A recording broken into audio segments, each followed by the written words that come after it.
Aujourd'hui, je vais vous parler du partenariat entre les universités européennes et africaines. Mais avant ça, il faut historiciser. Pendant très longtemps, les universités africaines n'ont pas existé. Vous savez, à l'époque de la colonisation ou pendant les premières années de l'indépendance. Et le peu d'universités qui existaient étaient très spécialisées, notamment dans l'administratif, la gestion territoriale, les chaires d'avocats. Ce qui fait que la majorité des leaders de l'indépendance ont été formés en Europe. Les Senghor, les Oussef Boigny ont été formés en Europe. Même les Nkrumah, ils ont fait des études ailleurs. Et encore aujourd'hui, on a un problème qui s'appelle la fuite des cerveaux. Beaucoup d'élèves, beaucoup d'étudiants, après leur bac, quittent l'Afrique pour faire leurs études en Europe. Ce qui provoque une fuite des cerveaux parce que la majorité du temps, ils rentrent pas ou ils rentrent très tard dans leur carrière, ou après.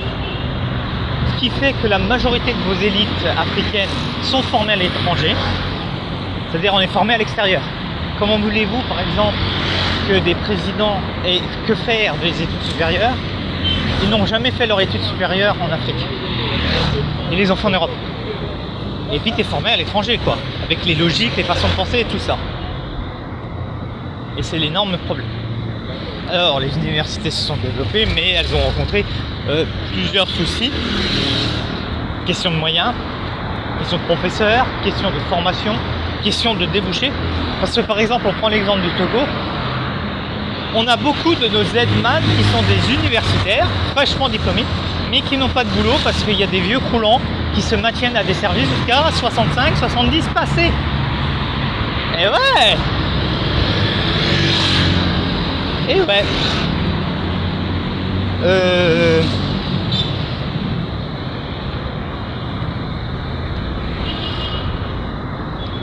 65, 70 passés. Et l'autre problème, c'est l'omniprésence d'universités privées dans certains domaines. C'est-à-dire que par exemple au Togo, on a plus d'écoles à programme français que d'universités publiques. On a énormément de chaires de commerce, de management, d'informatique, mais on ne forme pas par exemple dans les sciences humaines. On a peu de chaires de sociologie, de psychologie, donc les sciences humaines sont vraiment dans un état pas possible. Quand on sait que pour Cheikh Anta Diop, c'est un des postulats à l'indépendance, c'est de conquérir le royaume historique. Et donc une émergence d'universités privées avec des méthodes, bon voilà, il y a à boire et à manger quoi, il y a une université privée et une université privée.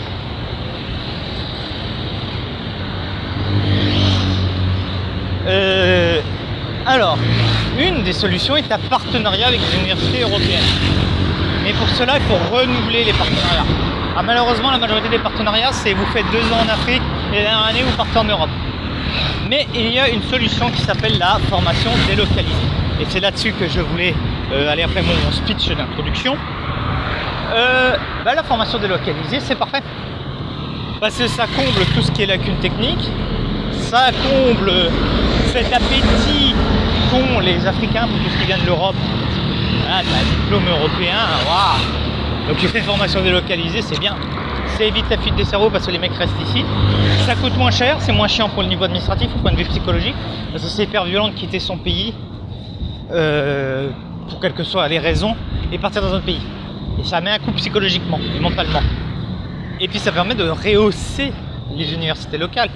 Parce que si tu fais une formation d'une grande école chez toi, tu vas prendre des habitudes, des méthodes de travail qui peuvent enrichir ta méthodologie, ta pédagogie, ton approche.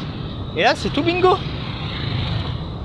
Et puis en plus, vu que c'est une formation délocalisée, la majorité du temps, donc formation en ligne, donc le problème de l'espace est réglé aussi, parce que là, les gens, tu peux soit les foutre dans une Wi-Fi zone, soit dans une salle avec un ordinateur. Voilà. Après, c'est toujours les histoires de coûts, mais la formation délocalisée pourra être une des solutions pour combler des énormes problèmes du marché du travail mondial et notamment en Afrique, qui est l'incompatibilité entre le marché du travail, les formations et ce qu'on propose comme offre de formation. Parce que là, c'est bien beau de former que des commerciaux, c'est bien beau de former que des managers, Mais à un moment, tu peux former tous les managers du monde.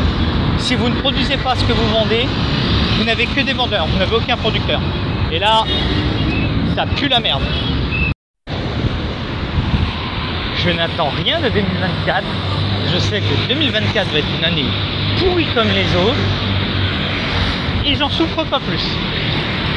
Alors, en réponse à une vidéo que j'ai fait il y a quelques temps, les années pivots et tout ça, enfin je sais même pas si ça va sortir avant, après. De toute façon, je viens de postillonner sur mon écran de 1 et de 2. Il y a autant de logique dans la sortie de mes vidéos que dans le cerveau d'un schizophrène et encore. Pourquoi? Je sais intrinsèquement que 2024 ne m'apportera rien de nouveau dans ma vie, que 2024 va être une année de merde, comme à peu près toutes les années depuis 1992 à peu près, et que au fond ça ne m'affecte pas. Pour la simple et bonne raison que, au contrario des années pivot, des années où tu sais qu'il y a des choses qui vont changer, tu sais très bien qu'il n'y a rien qui va changer drastiquement. Hein? Bon, j'ai ma fille qui va naître fin mars, mais ça va être la même limonade, entourée par les mêmes personnes, dans le même contexte, dans le même environnement. Et c'est ça aussi quand tu as des difficultés, quand tu as des vies qui ne sont pas faciles, de savoir prendre du recul. Je sais très bien que rien ne va changer, et deuxièmement, je n'ai pas les moyens de changer les choses. Donc pourquoi me rendre malade pour quelque chose que je ne peux pas, dans laquelle je ne peux pas agir? Je dis toujours qu'il faut être actif, mais à un moment, il faut aussi avoir l'intelligence de savoir ce que je suis, ce que je peux, ce que je peux pas. La politesse des gens ici, ça me choque toujours, tu vois. Tu sais, ils te regardent, l'impression de voir un animal. Puis après, on te fait des leçons sur comment les blancs se comportent avec les noirs. Dans les deux cas, c'est pas Jojo, mais bon, c'est pas grave. Donc, oui, je disais, j'aime pas me faire des nœuds au cerveau. Il y a ce qui est possible, il y a ce qui n'est pas possible, et puis bon, bah, avec ce qui n'est pas possible, bah, t'évites de temps, hein. Voilà. Je vais éviter de me rendre malade parce que je serai pas pilote de Formule 1. Je sais bien que c'est pas possible. Ça n'a jamais été possible, et puis bon, bah voilà.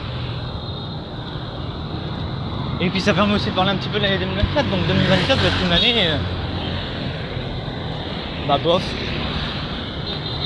Ah si, je t'avoue, ça va être une année bof. Bon, comme j'ai dit, il y a la naissance de ma fille. Je vais continuer à produire du contenu sur internet qui va être peu regardé. Je fais partie de cette masse informelle qui produit du contenu et qui n'en tire pas grand chose comme bénéfice, hein. Pas beaucoup de commentaires, un peu de likes. Heureusement sur TikTok j'ai une meilleure visibilité que sur YouTube. Bon, YouTube, bah, sans ça je vais continuer à vivre avec des compilations de mes vidéos. C'est bien, j'ai déjà 13 mois d'avance. Il y aura des vidéos sur ça jusqu'à fin septembre 2025 déjà, minimum, c'est bien. Puis voilà, puis il va falloir aussi, quand il y a les difficultés, il faut savoir se blinder mentalement pour se dire, bon bah maintenant, je vais kiffer les petits moments sympas. Quand je vais manger un truc que j'ai pas l'habitude, vu que je suis pauvre et que je mange que des spaghettis, bah, je vais le kiffer le moment. Quand avec mes enfants je vais jouer, ça va bien se passer, on va bien s'amuser, il va se passer des bons trucs, je vais kiffer. Quand ma plus grande fille va me rendre une bonne note, je vais kiffer. J'essaie de m'accorder ces petits moments de plaisir, peut-être des petits bonbons pour enlever l'acidité de ma vie. Voilà. Donc voilà, j'attends rien de 2024, je m'en bats les couilles. De toute façon, je suis dans une phase où je ne vis plus, je survis. Et le tout, ce sera de survivre jusqu'au 31 décembre 2024 et puis on verra pour 2025 et encore. Parce que c'est toujours un syndrome pour les gens qui ont une vie de merde. Ah bah oui. C'est-à-dire qu'ils se projettent toujours pour un avenir hypothétique, un avenir radieux. Pourquoi? Parce que le présent fait peur, donc on fuit. C'est le syndrome de nos sociétés occidentales, par exemple, dans certains trucs. C'est que le passé nous dégoûte parce que ça va pas par rapport à nos valeurs idéologiques, donc on conchit. Ou plus à droite dans l'échiquier politique, on trouve que le présent est dégénéré, donc on se branle sur un passé fantasmé. Mais nous, humainement, hein, Ah, c'est vrai qu'on peut vouloir se réfugier dans notre passé. Notre passé, on était plus beau, plus jeune, plus fort, plus innocent. Ou notre futur, parce que notre présent nous inquiète et qu'on pense à la solution miracle. Ouais, c'est que la solution miracle n'existe pas, que tu auras beau faire tout ce que tu veux, que tu auras beau te battre comme un lion. Si on a décidé que tu allais te faire fourrer la couenne jusqu'au coude, ben ce sera instant fourrage. Ouais, je sais, c'est pas la vidéo la plus positive que j'ai faite, mais bon, faut dire les choses, faut appeler un chat, une salope, une salope.